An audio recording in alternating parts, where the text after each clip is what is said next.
Hey guys, how you been? It's been a while.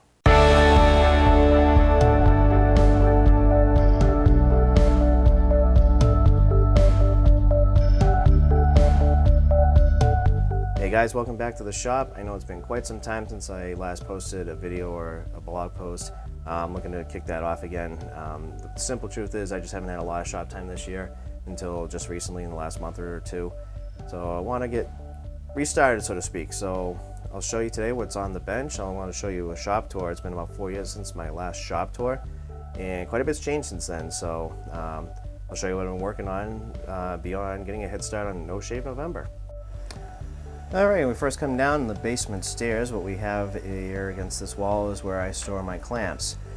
Before I used to just kind of pile them up, but they fall all over the place, and so I framed out this wall and put some clamp storage on it. It's got room, as you can see, for little spring clamps, clamping straight edge, some pipe clamps, parallel clamps, and F-style clamps, and I got a couple of the wooden screw type clamps over there, and then the quickie clamps over there. If I focus just to the left of the clamp wall, you can see that's the door that goes out to my garage where I store my lumber. I have a lumber rack that you can check out. I believe it's in episode 3, and how I built that. Alright, so we were just standing over there near my clamps. You can see them over there on the right. If we round that corner, you'll come around to where my workbench and hand tools are. You can see I have a French cleat system here. That's where I keep my hand saws, spoke shaves, joinery planes, hand planes, chisels, etc. And I have a pegboard over there where I keep the more everyday use household tools, hammers, pliers, wrench, etc. And just to the right of that, that's where I keep a lot of my hardware in those red, yellow, and green bins. And I also have a setup there with some computer speakers that I use. I can play music or listen to a podcast or whatnot. Alright, and you can see my workbench right there. What you see on my bench there are a couple of leg assemblies for a coffee table that I'm working on. I actually started that a little over a year ago, and then early this year I got sidetracked, so I'm now returning to that project. Keep going there. That shelf unit you see over there, just above the big fan. There's actually a lally column there that is kind of hidden by the shelves. But underneath that, behind the lally column, you can kind of see it's my air compressor, so that fits nicely behind there.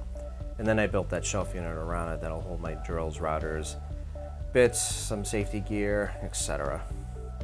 Alright, so here's a slightly different angle. Here we're just behind my bench here. You can see my air compressor there behind the lally column, along with the shelf unit that has my drills, nail guns, routers, safety gear, etc. And if we go off to the right here, you can see my joiner off in the distance on the other side of the shop. We'll get to that in just a moment. And just to the right of that, we have a shelving unit that has various power tools, jigs, supplies, etc. And the newest tool in the shop is this Laguna 1412 bandsaw. I really love this machine. It's probably the biggest bandsaw that I can easily fit into this shop, and you can see it just barely makes it under that beam there. And you can also see that I've gone ahead and started decorating it. So we'll fill that up with a few more stickers. And if we continue on here, there's the furnace. You can see there's where that table, the custom table there on my drill press. And off to the distance there, you can see my old workbench, which still works as a storage unit and a bench for just everyday tasks. And along with a folding table there, which I can sit down and sketch out something, or set up a laptop if I needed to. All right, and then we look down. You can see my shop vac along with my dust deputy right next to it. I want to build a cart that actually just holds both of them. That way I can roll it around as one single unit. And you can see I have a little roller drawer cart there with some drawers that hold my electrical, cords and things like that. Okay, here we are on the other side of the shop, the other side of the basement. We have a belt disc sander there, my 8-inch joiner, and that's a sub panel for the shop. That way any new or changes I would need to make to any of the wiring can be done without knocking out power to the whole house. And there's the main panel. Here is my Grizzly 15-inch planer. Keep on going here. That's a See some wood there, but underneath that is a oscillating spindle sander that actually belongs to my dad. He let me borrow it for a project and just told me to hang on to it until he needs it. So, and some finishing supplies and whatnot there, empty containers, things like that. And here is my table saw, which is the Grizzly G0715P. And there's an outfeed table that I built for that last year, which was actually, that's a great thing. If you don't have an outfeed table, I highly recommend to do one. Not only is it convenience, but I also think it's a bit of a safety benefit as well, where you don't have to worry about where the cut's going to go. You just focus on the cut, and there's your piece at the end. You can see my dust collector off in the back there. I have a little remote control for that I use. That way it's tucked away, out of the way, but I can get to it from the other side of the basement if I need to. And I do have a separator there. You see that the metal trash can there. I have one of those separator units on there. And you can see a little bit of pegboard there. That's you can see where the saw plugs in. But I keep the table saw accessories there as well. And if we keep going, you can see I have the 2 chimney flues. So it's not much useful space there, but that's where a good place where I put my air filter. And I use that, obviously, you know, kick up any sawdust. That filter, I leave it running for a little while when I'm done, and it cleans out the air. And then on a mobile base here, I have my compound miter saw. This is, I've had this for quite a few years now. It's served well. I just have that on a mobile base, that way I can move it out and back as needed. Alright, so I hope you guys enjoyed the tour. I'm going to take a couple of minutes and just talk about the coffee table that I am currently working on.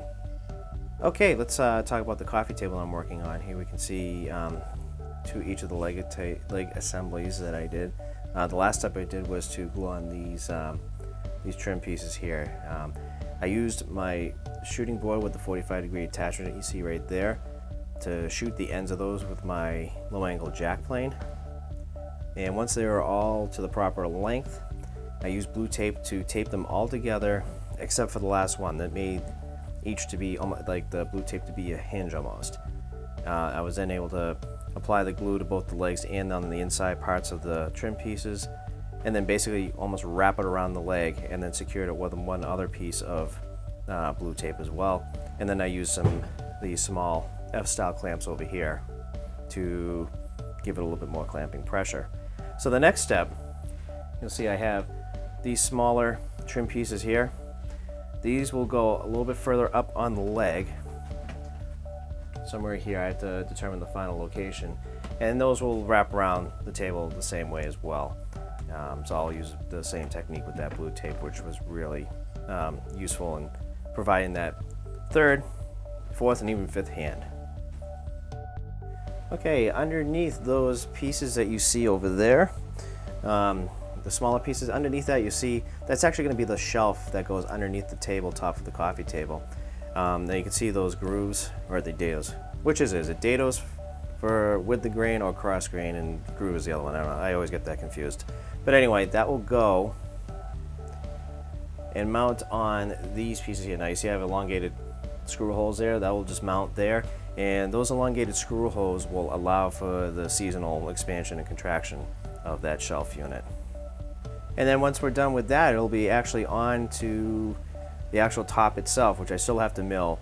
If you remember earlier, on top of my 15-inch planer, I had some pieces of wood there. That's actually going to make up the top for this coffee table.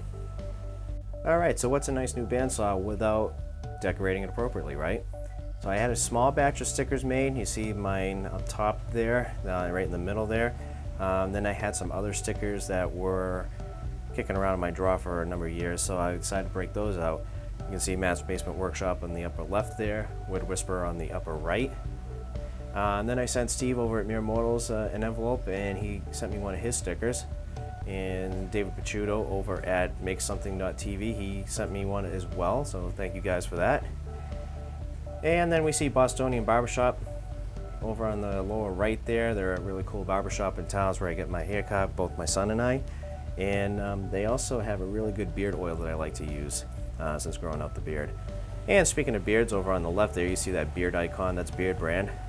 They also have a lot of cool products, and they have a beard oil that I really like as well. And then underneath that, of course, is Rough Cut, which is Tommy Mac's show on PBS. So I got some space left. I'll be doing more stickers. All right, guys, I hope you enjoyed the tour, and I hope you enjoyed seeing the coffee table in progress. I know I haven't documented any of the coffee table build. Again, I started it last year. I intended it to be a fairly quick thing. Didn't turn out to be the case, so here we are today. It's all good. It'll get done, right? So, all right, guys, we'll take it easy, and we'll catch you next time.